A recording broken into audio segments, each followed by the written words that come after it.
Skid Row had tasted success, but they weren't about to let it turn them soft. By 1991, they had their fill of the glossy, radio-approved sheen that made their debut a multi-platinum staple. Sure, 18 in Life, and I Remember You definitely paid the bills, but the band was restless, and the last thing they wanted was to end up another footnote in the glam metal scrap heap. So while other groups were busy clinging to the last gasp of hairspray and over-polished production, Skid Row was looking to throw a brick through that very image. And the shift wasn't just a stylistic choice, it had a bit of a rebellious streak to it as well. By that time, the 80s hair bands were pretty much neutering their sound to stay commercially viable. Looking at you, Dr. Feelgood era Crew and Use Your Illusion GNR. And Skid Row kind of took a turn a bit in the opposite direction. They didn't want a bigger, shinier sequel to the debut. They wanted something meaner. Something that reeked of alley fights and shattered beer bottles. This wasn't about pleasing A&R suits, this was about breaking free from every expectation that had hung around their necks. Rachel Bolan and Dave the Snake Sabo were the architects of this evolution, digging deep into their punk and hard rock roots to forge something nastier than before. They weren't interested in writing another power ballad for prom night. This time every riff had to hit like a crowbar to the teeth. Every lyric had to be spit with venom. Sebastian Bach, never one for being subtle, was more than ready to snarl, scream, and set fire to the band's old image. And the recording process was no glamorous affair. This wasn't LA with its palm trees and cocaine-dusted studios. This was New Jersey, where the band locked themselves away, hammering out song after song in a modest studio, driven by sheer aggression and really kind of a need to prove something new. And the result? The sound was darker, dirtier, ready to rip through whatever remnants of 80s rock that was still desperately clinging on. Skid Row wasn't really just writing a new album, they were scrapping their old skin and stitching together something much more feral. And sometimes all it takes is one moment to flip the switch.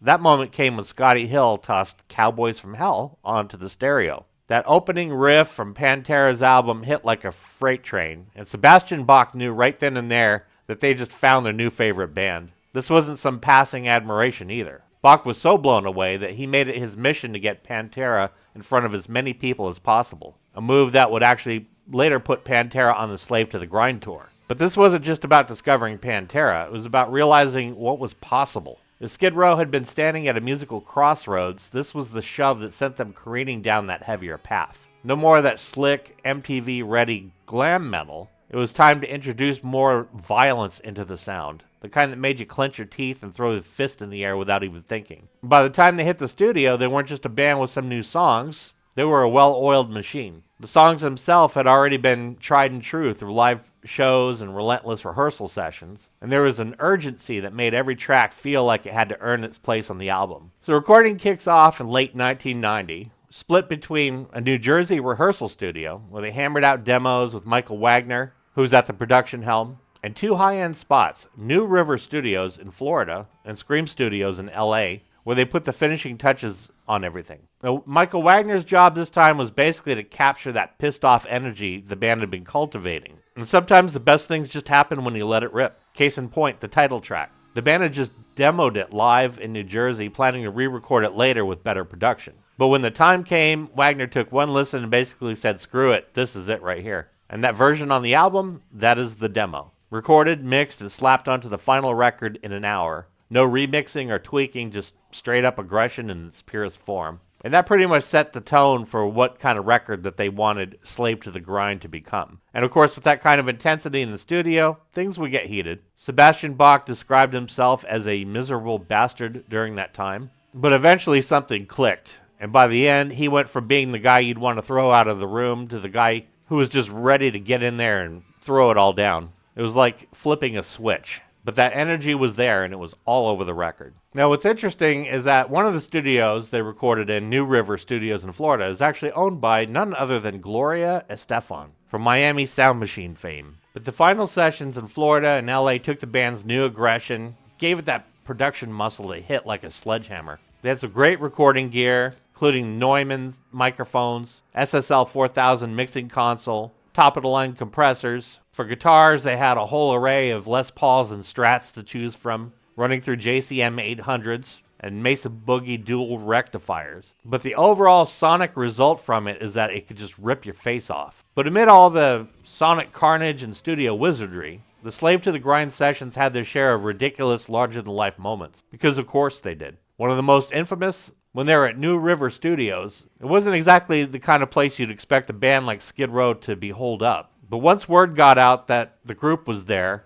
a bunch of kids started showing up, like it was the second coming of Motley Crue. And one afternoon, about 40 of them were gathered outside. So Sebastian Bach stepped out and said, all right, ordered 5 giant pizzas, marched outside, and just hung out with them, eating greasy slices in the parking lot like he was holding court at a Metalheads picnic. And it turned out to be a pretty cool, unplanned moment, but it also created a bit of a problem, because once word spread, the crowds outside the studio would just get bigger and bigger. And the label was like, yeah, maybe try not to start a daily pizza festival. But the chaos wasn't just outside the studio, it was all over the album. Take the cover art, for example. It wasn't just some dark, medieval-looking scene slapped onto the album. It was actually painted by Sebastian Bach's own dad, David Björk, a serious artist who wasn't afraid to throw some heavy symbolism into the mix. Inspired by Caravaggio's Burial of St. Lucy, the artwork was this wild blend of classical and modern imagery, with a JFK look-alike, a dominatrix in thigh-high boots, and a bunch of other bizarres standing there. Bach held onto the original piece through hurricanes and wildfires, and now it's hanging in his Vegas home.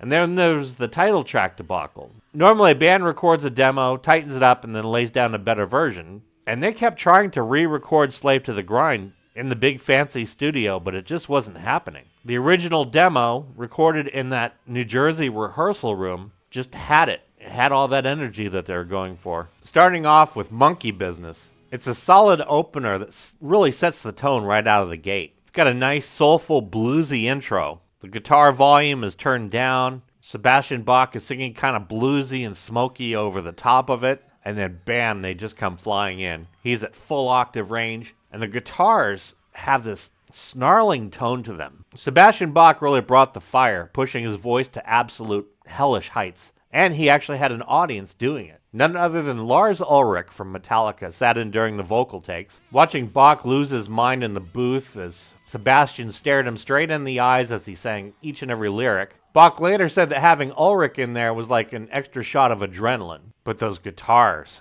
I mean, with a good set of headphones on, those guitars are cutting. An absolutely delicious tone panned hard left and hard right. The tubes in those amps are definitely burning hot, and there had to be some nice front-end boost to make those notes sing. And then next up, Slave to the Grind. If Monkey Business set the tone, Slave to the Grind pretty much set fire to the whole damn thing. This is truly non-glam Skid Row all the way. Recorded and mixed in an hour. This is the one that you hear from the New Jersey rehearsal studio. Machine gun riffing, and that frenetic tempo, Bach's snarling delivery made it feel more closer to speed metal than anything remotely tied to their debut. Speed metal fans, don't freak out, because no, I'm not saying that this is a speed metal track. But if Skid Row were to lean that way, this would be the track to do it. It was basically Skid Row standing at the edge of a cliff, flipping off the entire industry that expected them to stay in the safe lane. Next up, The Threat, and the intensity doesn't let up at all. It's another punch to the face anthem.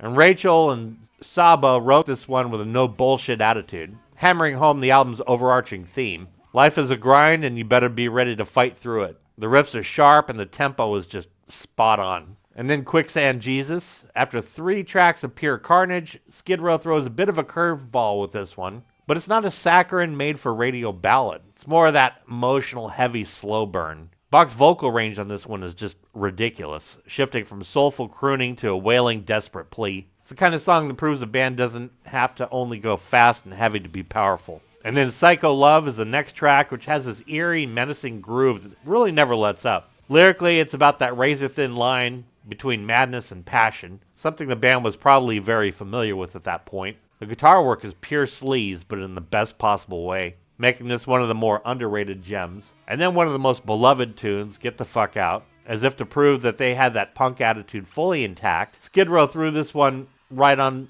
to a great place in the album. It's a 2.5-minute tantrum of pure obnoxious aggression, tailor-made for pissing off parents. And of course, the PMRC wasn't having any of it. So they actually came up with a clean version of the album itself, and they had replaced this with Beggar's Day. And it turned out that Bach actually liked Beggar's Day more. And then it goes into Living on a Chain Gang, hard-driving, fist-pumping anthem, tapping into the band's anti-authoritarian streak at that point. And then it goes to Creep Show, which has a really cool, dirty, grinding riff, snaring delivery that makes it feel more like a horror movie soundtrack. It's got that ugly, sleazy energy that made Slave to the Grind such a monster of an album. And then it goes to In a Darkened Room, which is actually another one of the album's power ballads. But again, it's not an I Remember You kind of ballad. It's drenched in desperation and loss. It's one of Bach's most haunting vocal performances. And it's proof that even when things were slowed down, Skid Row could still crush your soul musically. And then Riot Act. That fast, furious, straight to the point. This is Skid Row gone punk all the way.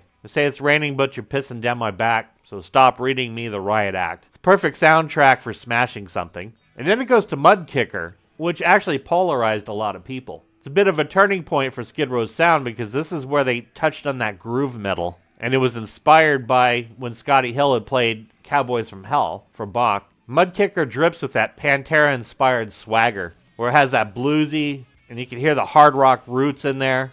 Definitely something heavier than Skid Row had been doing prior. But this moment of discovery would lead them to getting Pantera to join them on the tour. And it was a great pairing. And then closing out the album is Wasted Time, which is this grand, melancholy epic that lets Bach stretch his voice to its absolute limit. It's about regret, looking back, wondering where it all went wrong. Fitting for an album that marked the end of an era for both Skid Row and really metal at that point. With grunge about to take over, this kind of raw, unapologetic sound was going to become an endangered species. But it's really interesting what would have happened with music had stuff like this have been able to flourish even more. But grunge really did take over. But if Slave to the Grind was Skid Row burning the bridge to the glam past, fans didn't just approve, they actually showed up. On June 11, 1991, the album debuted at number 1 on the Billboard 200, making history as the first metal album ever to do so in the SoundScan era. And it wasn't just industry hype or shady label deals or inflated record store reports. People actually went out and bought it.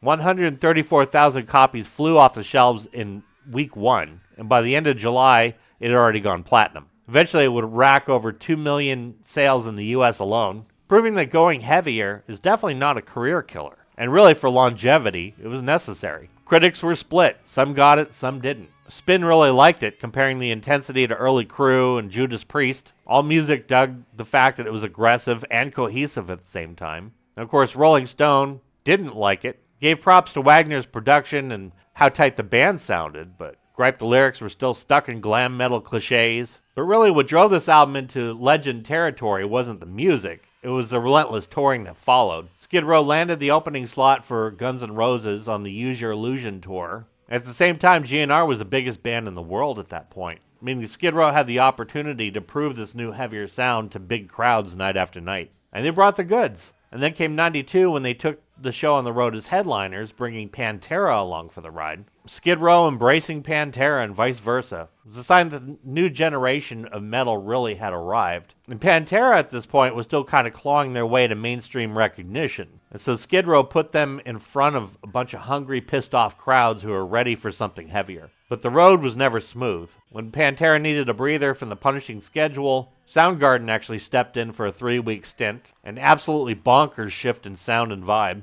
The grunge-heavy Seattle crew weren't exactly cut from the same cloth as Pantera, but it worked. Chris Cornell, who's friggin' unbelievable vocalist, was never one to half-ass a performance, and he turned those gigs into a freak show of energy, flipping across the stage, running in circles, messing with Bach mid-song. The nightly jam on Aerosmith's Train Kept A-Rolling turned into a 2-frontman shred fest, with Bach and Cornell just pushing each other to take it into higher levels. But for all the madness, the Slave to the Grind tour proved one thing beyond a doubt. Skid Row could back up the album's intensity on stage every night. The shift to heavier material translated into one of the most ferocious, high-energy shows of the era. At least for a band that was really kind of trying to shake that whole glam thing. They did it pretty well. Fans who were skeptical of the band's transformation left those shows as believers. More than just another hard rock tour, this was a turning point for them. It was Skid Row stepping away from the Sunset Strip and walking straight into the fire towards groups the likes of Pantera. Whether it's the no-frills recording or the harder-than-expected songwriting or the fact that it came out at a time when metal was about to be thrown into the grunge tidal wave, Slave to the Grind remains one of the more defiant, no-bullshit albums of that era. It wasn't just Skid Row's high point. It was the sound of a band really kind of breaking their own mold. 30 years later, still kicks like a mule on speed. To my subscribers, thank you so much. You friggin' rock. And if you haven't had a chance to subscribe, make sure you give that subscribe button a good smack in the ass. And while you're at it, give the like button a little bit of a wet willy as well. Join the family. And I want to thank you so much for watching.